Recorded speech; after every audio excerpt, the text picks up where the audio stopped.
All right, ladies and gentlemen, sorry for the delay, but welcome to round one of Pro Play Tour Orlando. My name is Alex, joined by my lovely commentator here, Mr. Joseph Rothschild, and we have a good one. So for round one, we have Ezekiel Carranza. You guys might know him from YCS Portland, sorry, wrong event. YCS Portland coming off of his top 8, and he's playing pure Endymion, but now he actually has a spice. He decided to throw in the Guard Dragons this time around. So, surprisingly, no main deck Guard Dragons, which is abysmal in my opinion, but otherwise looks very similar to his previous list.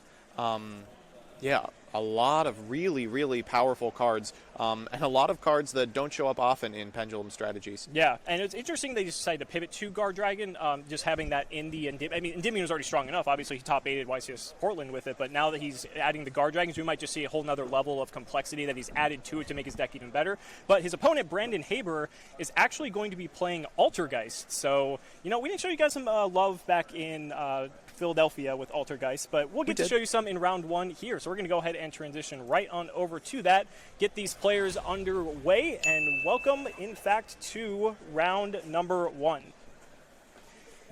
It looks like they are kicking things off already. It looks like Brandon actually won the die roll, so he's going to be using Pot of Extravagance. So you got to be happy to see this opener, right? You win the die roll against the combo deck. You find Pot of Extravagance. A couple of traps probably seal this up for you, provided your opponent doesn't have enough interaction. But one interesting thing about Ezekiel's deck is it actually plays much better through pieces of interaction than normal Pendulum does.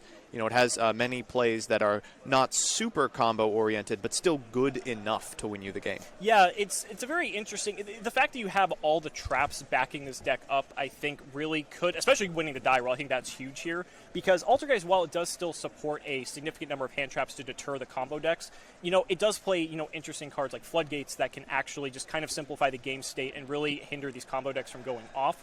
And I think hopefully we might get to see that shine here, especially since he did win the die roll, but we'll just have to see how things do play out here. His Floodgate package is ridiculous, by the way. He's on a single copy of Imperial Order. Wow, 3 copies of Imperial, that'd be pretty nice. That would be, yeah. Konami, don't get any ideas, please. He's also 6 deep on Solemns, 3 Judgment and 3 Strike. Pretty good against Pendulum, one of the decks in which Solemn Strike shines. Yeah, I mean, just being able... If your opponent does not respect that you're on Solemn, you could just run right into that and just be completely... Your life could just be over. And there's the Imperial Order. Wow. So this individual opened Meluseek and Imperial Order. It seems like every Altergeist opponent I've ever played against.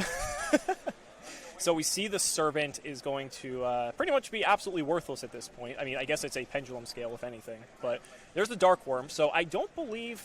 Again, I can't recall if Ezekiel had Dark Worm in his list back in Portland, but if he didn't and now he's pivoted to the Guard Dragons, this is, to me, the most natural inclusion to go for, just because, it's already a dragon, but it's also a pendulum. It's basically the best normal summon Pendulum has at its disposal, outside of, Denko for games 2 and 3. Right, of course. Which we're most likely going to be seeing here. We are. There are 3 in Ezekiel's side deck. Notably, people focus on Pendulum as a combo deck because it performs a Pendulum summon and gets a bunch of free link materials out of its hand, but it's more than capable of making a monster without using its Pendulum summon.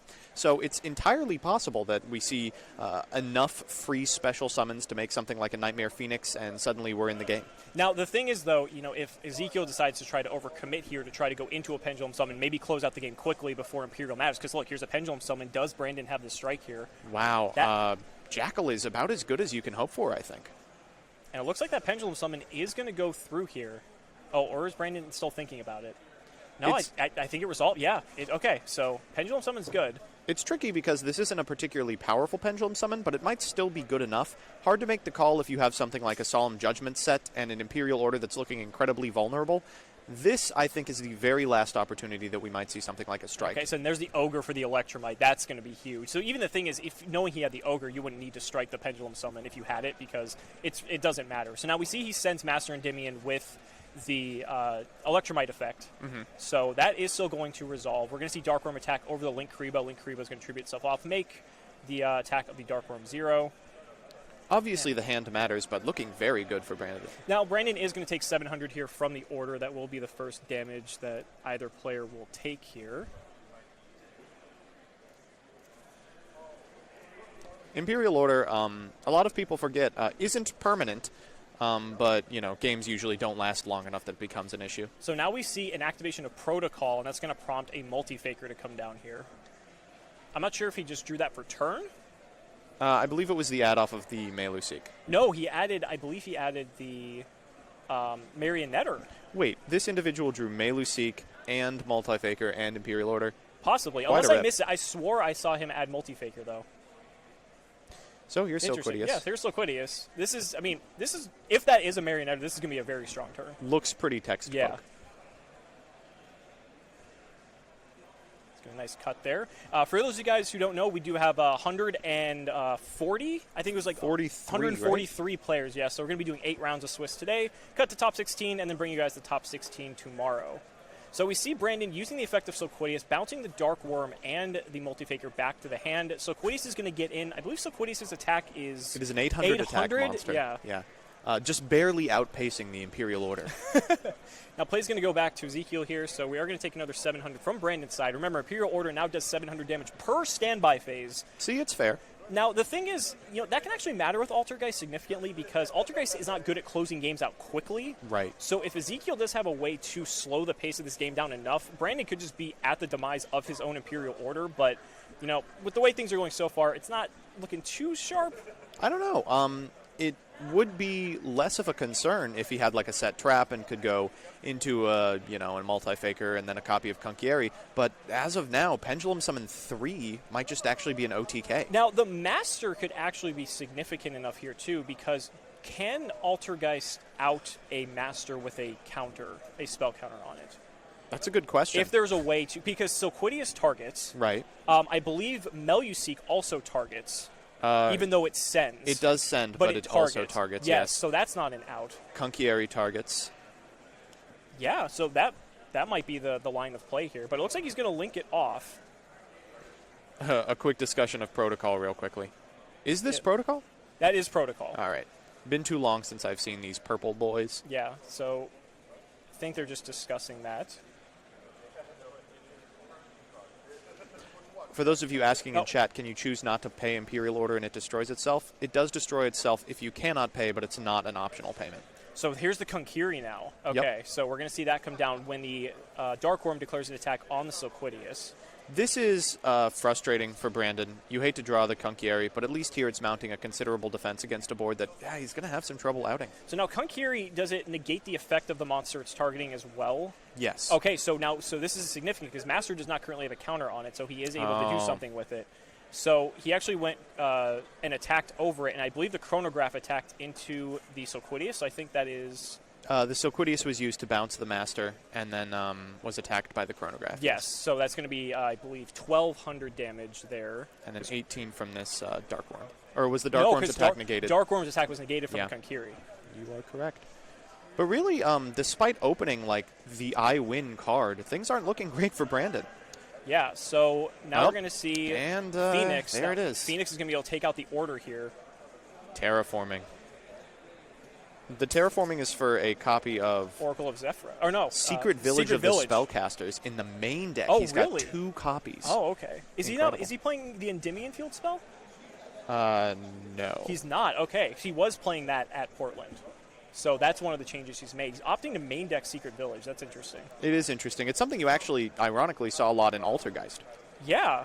In the past, when Sky Striker was the deck to beat, which it likely still is, but at a slower capacity. So we saw a Pot of Desires come down for Ezekiel. Now that was being locked out from Imperial Order. So now, at this point, Ezekiel might just be able to take control of this here.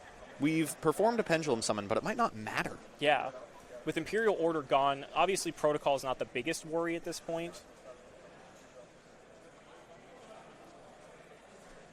Ezekiel contemplating his options here. He's got a 3 to 4 cards in hand. Though I do like trying to pop off as hard as possible, I also kind of like pass. I think you have to take your opportunity here if you can. Mm-hmm. It's difficult because you've already Pendulum summoned, so you're limited in what you're able to do. Right. Oh, he has the Chronograph in hand. Okay, so he popped his own Chronograph to summon Time Gazer, and then using another copy of Chronograph to special out the Master that was... That's big. Wow. Okay. So Quiddy is looking very poor right now. If he has a way... He's also been building spell counters on the Servant again. Because now the Imperial Order is no longer online. So This is looking good. Again, if Ezekiel can just get a counter on that copy of Master, that might just be his, auto win button. Yeah, that might just be his win condition effectively here. You never really have to activate the effect of Master, but as long as he just sits on your side of the field as a dingus, 2,800 is a lot. And it can't be targeted or destroyed if it has it. We do see the triple burst here, though. Are we going to start to see some Guard Dragon plays? It clears out the zone at the very least. What is that card in hand?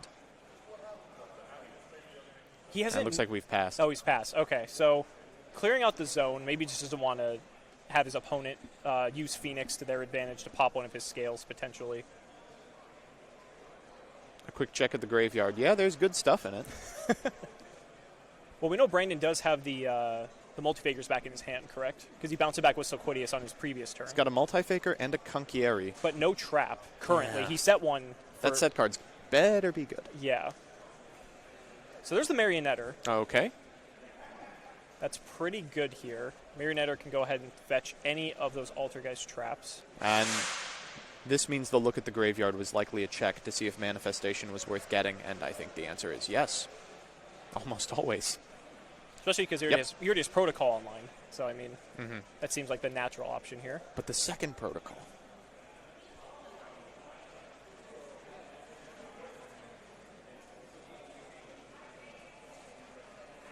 So I wouldn't say Brandon's added this just yet. He's got a little bit of work to do, but that newly set card and now getting the Manifestation back actually puts them in a pretty even position, I would say. And there's a duality. Okay. Unfortunately, if Endymion is ever able to get the other effect online, the ability to negate a trap card is pretty powerful. Ooh, Strike might do it. That's a sweet card. That is. Now, the unfortunate thing is Brandon might have to, unfortunately, reveal the location of the Strike being in the back row because he did already set that one card previously. So the issue with that is if Ezekiel has any way to clear a back row, he could just purposely snipe out and hone in on that copy. Whereas if he still had that other copy of his card in hand, he could have shuffled both of them.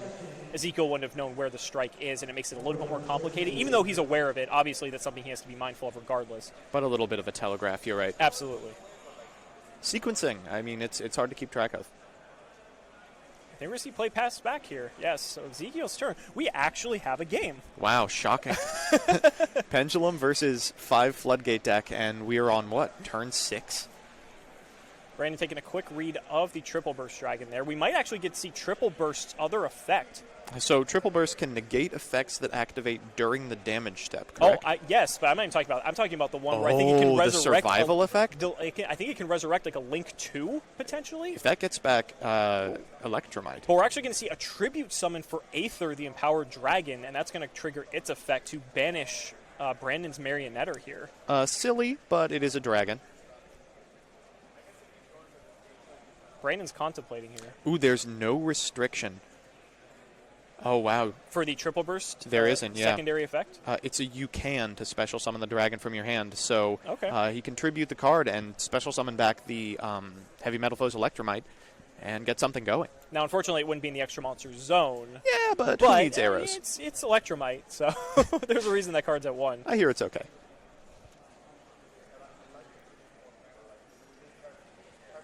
So we're going to see a Manifestation be used in response here to Ooh, is that a Aether. Crackdown? Oh. Crackdown's interesting. So I think we saw a multi-chain link here.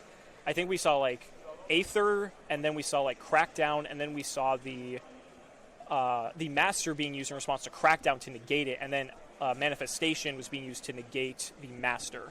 So I think that was a chain link. Or Protocol. Or Protocol, excuse me. And I think so we're working out the chain right now. Yeah, I think they're clarifying with the judge. Okay. So Crackdown. Good card. It is a quality piece of cardboard. Crackdown is a very strong Yu-Gi-Oh card. But this does leave Brandon without any other monster on the field. So it looks like he's going to use the effect of the Triple Burst. Wow, we're doing it. Let's see him come back. I cannot remember the last time I've seen this effect. That's going to fetch the strike, That's going to fetch the strike. But this is good for Ezekiel because now all we need is a scale. And there it is. That's a Jackal King. Jackal King 5? So we can, Pendulum summon 4s here? That's probably enough. You really only have to do a little bit of damage a couple of times. Aether's already on board. I think Aether's on like 20. Oh, and Servant has the counters. Servant is online, fellas. Now, a think from Brandon. There's a couple of ways you can navigate this one. Jackal King might be a 4 scale. Yeah. So looks like we're going to see this copy of Endymion Resolve. We're going to get another copy of Master down here. So that is, I think Servant is 900 attack. The Master, I believe, is 28, and Aether's 23 or 24? All right, I love seeing that Aether has made it into the mainstream of playable cards. It's such an interesting piece of cardboard. What is Aether's It is attack? 23. 23. Yeah. It doesn't actually do a whole bunch to advance Pendulum's game plan, and previously it's just been be as linear as possible at all times, but it's such a powerful piece of disruption, and its occasional utility with something like Guard Dragons means that now it's almost an auto-include in these strategies. So Konkiri comes down here. Now the thing is Konkiri still able to special summon itself and just not be able to negate the effect of the It is an optional Master? one. Okay. But of course it doesn't have to pick Master. We could pick Aether here and make a vanilla even more so. And I think the judge is just wanting to check this interaction to make sure that that works. Of course, Kunk does not require that you have an Altergeist monster. Which is a very good. It's an Altergeist card, correct? Yep. Yep. And Protocol fits the bill quite nicely. Yeah. So he's not dead here. But it's going to be a long, hard road back. We do have the Multi-Faker in hand, so if that set card is chainable, and we know it is since it is a manifestation, maybe could get back into it. So there's the manifestation. We're targeting Meluseek here, I think. Just thinking real quick about whether to master or not. And he's going to negate that. Okay. I think that's correct. Yeah, you probably can't let that Multi-Faker make it out of hand. Yeah. Of course, Master does negate activations, which is extremely frustrating for an Altergeist player looking to pop off. So when Konkiri comes down, does it still negates the attack regardless of whether or not it targets to negate, correct? That is correct. Okay, so I just wanted to make sure on that. So the Master won't be attacking anything here. So buys Brandon a little bit of time. But that might just be the end of his turn here. Or excuse me, the end of Ezekiel's turn. Ooh, just setting a card in passing from And Brandon. about 100% chance that that's Faker. This is one of those scenarios where clearly Brandon wants to activate Faker at his own end step, so he has material for like a powerful link play on his next turn. But waiting on it and not just activating it after something like the Crackdown means that he opens the door to a single piece of negation just ending the entire game. A chuckle out of Brandon. Yeah, okay, if I don't have spellcasters, I think I'm losing anyway. Brandon, what about your spells? Pot of Extravagance, Brandon. So he's going to Pendulum Summon out the Time Gazer because Jackal King is a 4. Well, So- you do what you have to. I mean, at this point, though, I mean, he's got to just put the pressure on. So we're going to go into Kunkieri. Seems pretty good. So he's going to take that out. Aether's going to go swing over this Multi-Faker, presumably Multi-Faker. Could be a Sangan, in all fairness. Oh, it's an It's an Ash Blossom. Ooh. Yeah, pretty That's late for rough. that one. Time Gazer's 1,200, It is. I believe. Yes. This brand's going to go down to 22. And pass back. we get this idea in our head of Pendulum as this extremely powerful combo deck that you have to disrupt as much as possible, but sometimes you lose sight of the fact that it's just a resilient aggro deck against an opponent who puts up enough floodgates. So he's going to set one. That better be a chainable trap. Well, Brandon's like holding that card there in his hand. So now we know he still has Faker in hand, though. Yeah. But the thing is, Master can, I believe, just Let's negate go. this trap. It's That protocol. spoofing. Here's the Master. His spoofing, just yes. negates the spoofing, and that that's gonna should be do the it for end of the game one. For sure. Yep. And that's all she wrote for game number one. So Ezekiel's going to take the first one there. Pretty convincing. I mean, there was some good back and forth there, though. Yeah.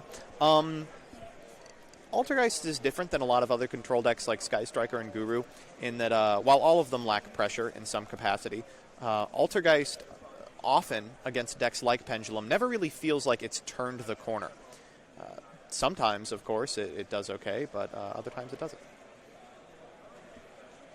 So now let's go ahead and take a look at these players' side decks here, since we do happen to have the deck list on us. So let's take a look at Brandon here. So Sure. we've got 3 copies of Sphere Mode, 2 copies of Secret Village, a Metaverse, 3 copies of Super Poly, 3 Evenly Matched, and 3 Storm Duster. Literally every card in this side deck is good for this matchup. Well, Secret Village of the Spellcasters Well, is not except particularly Village. strong. Excuse me. But there are scenarios in which it might be okay, actually. I mean, if you think about it, if you're going up against Pendulum, and if they do happen to open all spells, I mean, that could be an instance, but Yeah, we're not going to rely on that. I don't know about Sphere Mode because it's been so long since I've played with the card. We have other rocks to worry about now, but Super Polymerization for sure. Well, Brandon's going first, presumably, after side deck, so that is something to, I mean... Heavy Storm Duster will definitely be making it. Yeah, Storm Duster will definitely go in. Would you side Super Poly going first? It's hard to say. Like I said, Altergeist is a deck that occasionally just can't mount a defense. And so if YuGiOh commits to something like just Pendulum summoning a couple of guys and hoping to aggro his opponent down, Super Polymerization comes in handy there, even if it's not a combo disruptor. Having said that, you probably don't want to be minusing yourself. So it's questionable, but might. I mean, it's likely that he's got some cards to take out as well. I'll take a look at YuGiOh's side deck here. So we've got 2 copies of Twin, a Necro Valley. Oh, I love it. 3 copies of Denko. Those are probably 99% likely going in.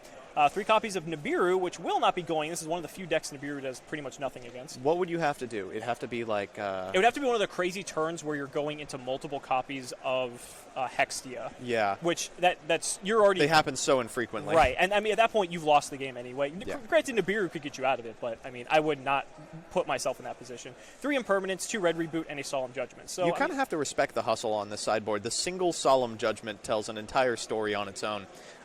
Definitely we're seeing the Twin Twisters. Definitely we're seeing the Red Reboot.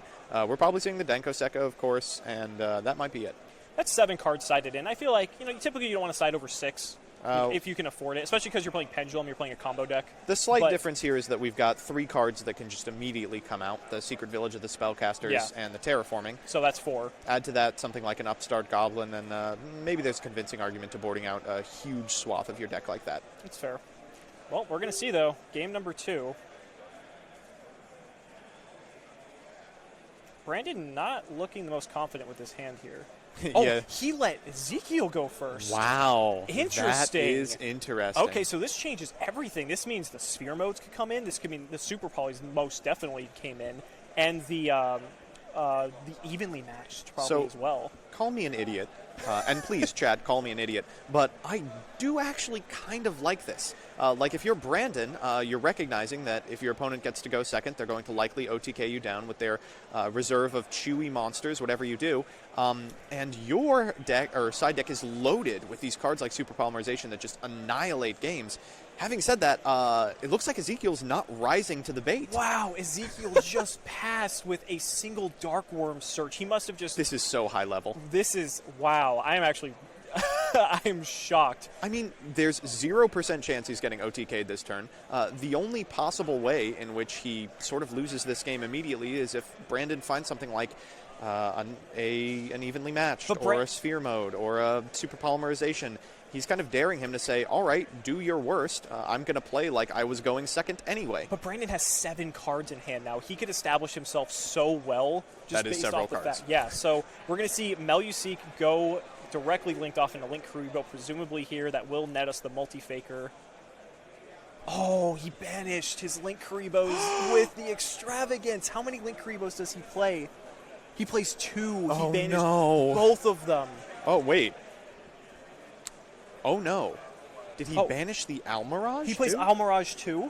It could have just been he recognized he had a copy of Pot of Desires in his hand and thought, oh, well, probably better not to do this. Okay, so he's going to Duality. Or Pot of Duality, rather. Or he could have also just done both Link Kuribohs and both Almirages. That it's likely. It's, it happens about 100% of the time I'm playing.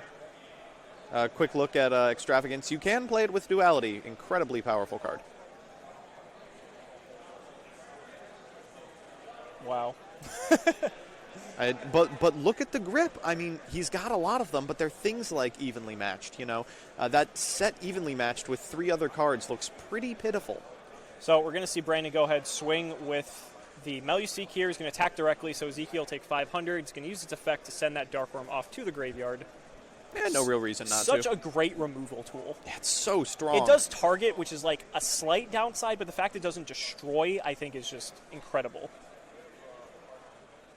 Does come at the expense of your battle phase, but if you're Altergeist, it happens in the damage step. Exactly, so it's avoidable. Okay, so here comes Twin Twister, pitching Dark Worm. He does hit the evenly matched, so it looks like we're going to get some advantage out of it after all. We're going to see if Brandon has a response here, but he is going to let them both go. So and the other one was a protocol or a no, spoofing and evenly matched. Oof. So now he gets to resurrect the Dark Worm here. I love the value that Dark Worm can generate off discard cards. Gets the free summon. Not going to search because he most likely only plays the one copy of Gate 0. So now if you're Ezekiel, you're in almost exactly the same scenario as you were last turn, albeit with one additional trap, except now you can attack. It seems like a pretty good play to, even if your opponent tries to next level you by making you go against your sideboard, just pass and say, I'm going second. There's not a lot you're going to be able to do about it. I have to ask when this match is over if he did banish all the copies. Oh, yeah. I mean, maybe he did want to use the duality, but, I mean, I'm not sure. Tributing for Jackal King. Wow, really not committing to anything. You can see he has a red reboot in hand as well. Gate 0, so this is going to put counters on the Jackal King. This might be a proactive play to play around the multi-faker. I like it. I do like this, yeah. Ooh. Oh, Kankiri. Just a short shuffle of those off. So, well, we can pass back and wait until next turn. right, so I believe we saw a negation of the Kankiri, yes. Just to clarify for the viewers there. Ooh, does a replay occur in that scenario? Ooh. Maybe that's what they're clarifying. So it looks like the activation of Jackal King's effect was done in response to the effect of Kankiri to negate his effect. And if that's the case, then yes, a replay occurs, but it looks like he's electing to do it anyway. And so it looks like they're just clarifying that. Mm-hmm. He's set evenly, says chat. Well, sometimes you end in a position where you're ahead. It's just unfortunate because I feel like Brandon was hoping that he'd have so much more impact with that evenly, and that he didn't think that Ezekiel was just going to end on a Dark Worm pass. If you're a high quality like Pendulum or Crusadia Dragon Thunder player, though, you have to be cognizant of these cards. If you are at home thinking about how you can improve your own win rates, take time to play as though your opponent always has evenly and always has super poly, so that you can navigate board states like Ezekiel's in right now.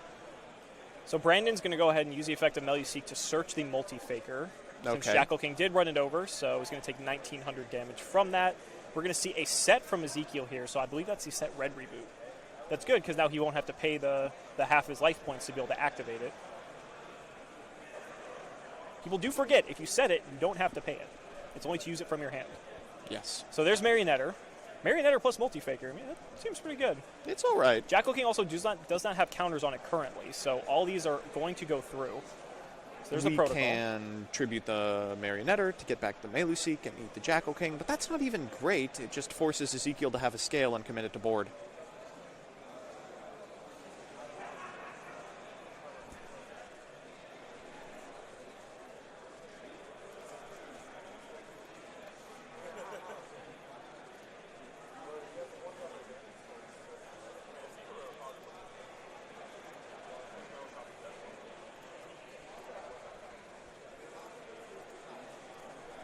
So, well, there's the multi-faker. Yep. We have activated the effect of Manifestation. We're getting the Silquidius. Things are looking quite strong for Brandon.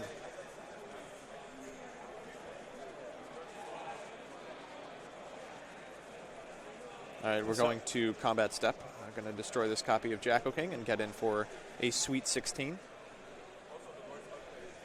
Nice, you can attack directly there. Send that Jackal King away. I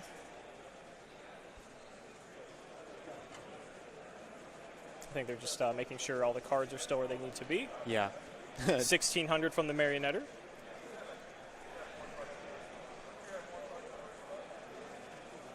All right, so we've got, what, a red reboot set? That doesn't seem very good. Yeah. It's kind of past the time we need to be negating traps. Now we have to worry about the board. Now at this point, if you're Brandon, this is where you just start making Hex deals, right?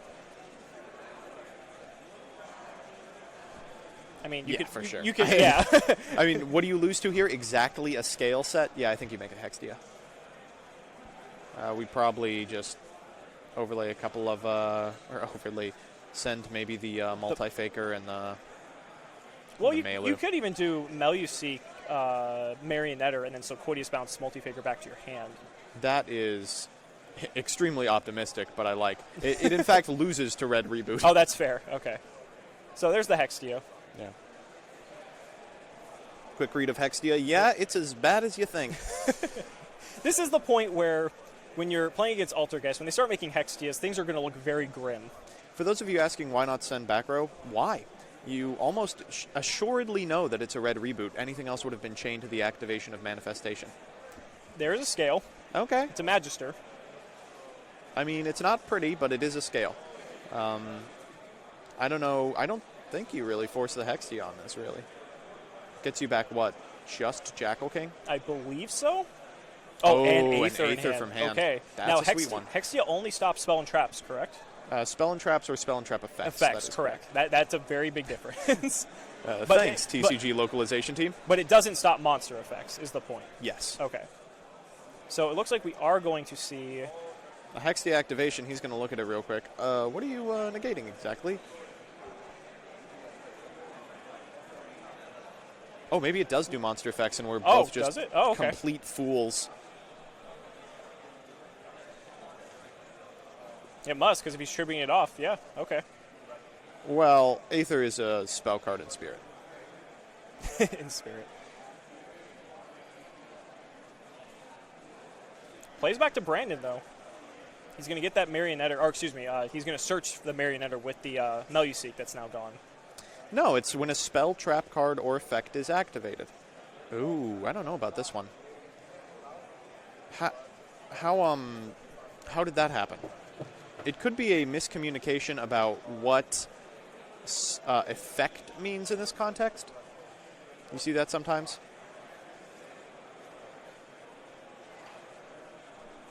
Not exactly sure.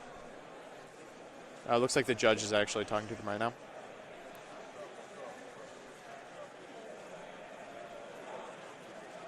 Oh, chat coming to the rescue once again. He bounced the Manifestation, targeting his opponent's monster.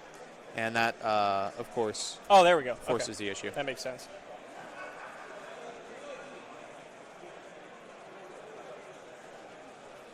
And so, all right, and we're going to game they're 3. going to game 3. So look at all those blowouts.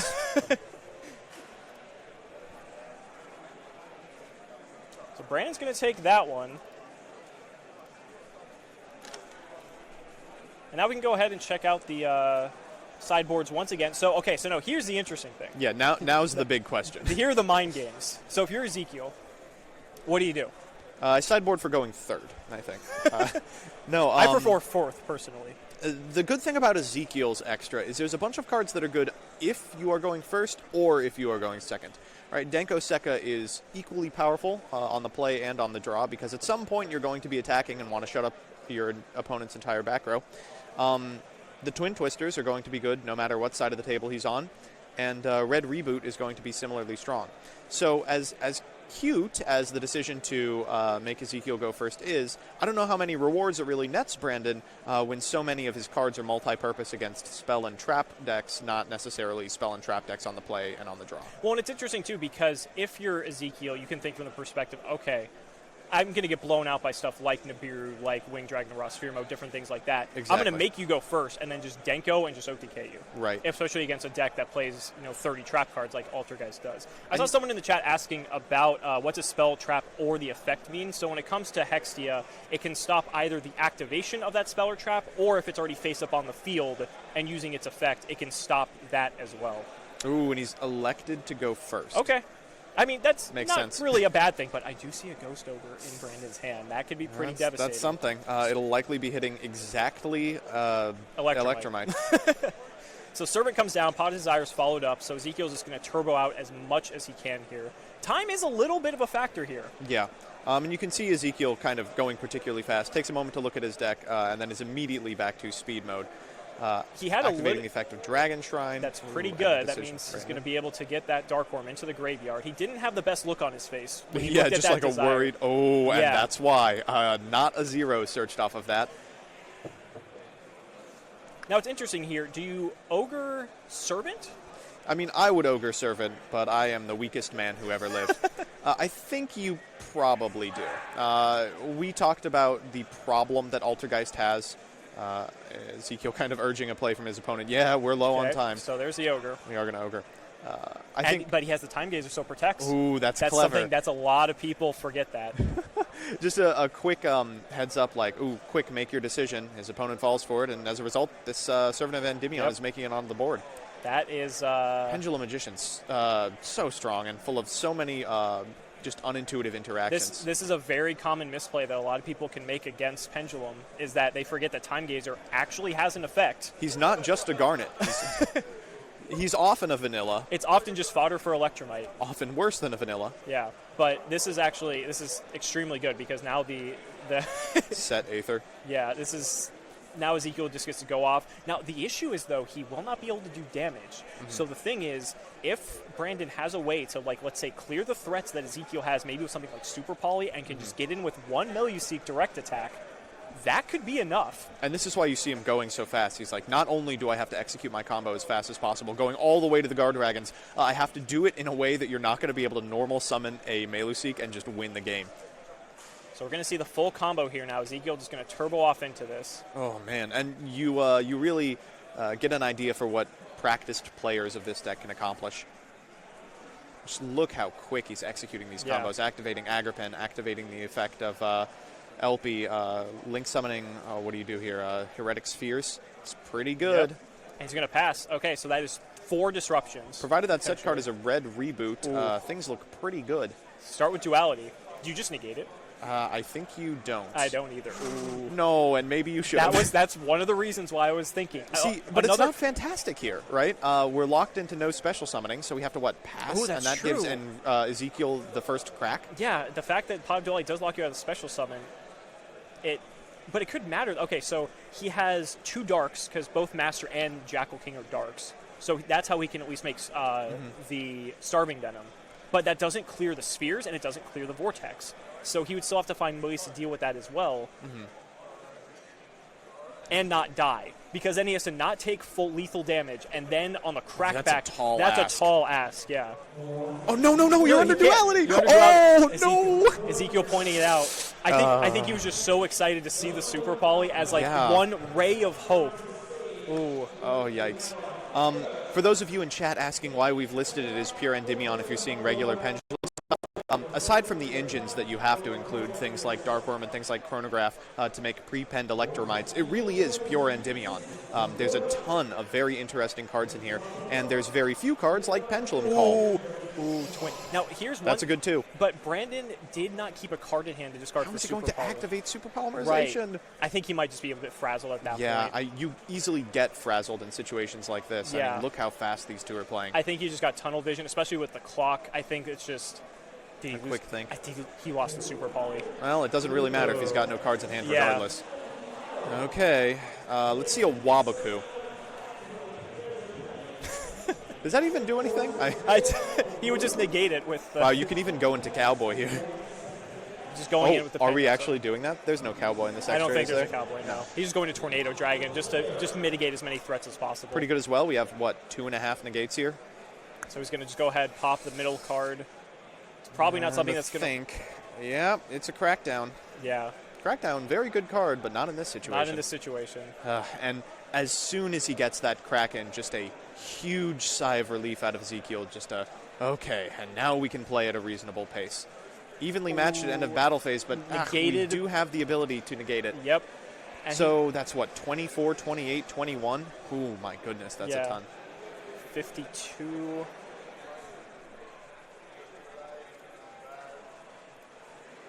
It's 700. Oh, we've got a normal summon to Sandgan. You've got 2 minutes, Brandon. Make it happen, buddy. Do you shotgun spheres here? You know the entire rest of the hand does not include anything relevant. Yeah, because you can negate the back row. Failing to shotgun spheres here means that, theoretically there's a world in which we see something like a But no, Jackal King has 9 counters on it, though. So you can just... that's going to prompt the concession.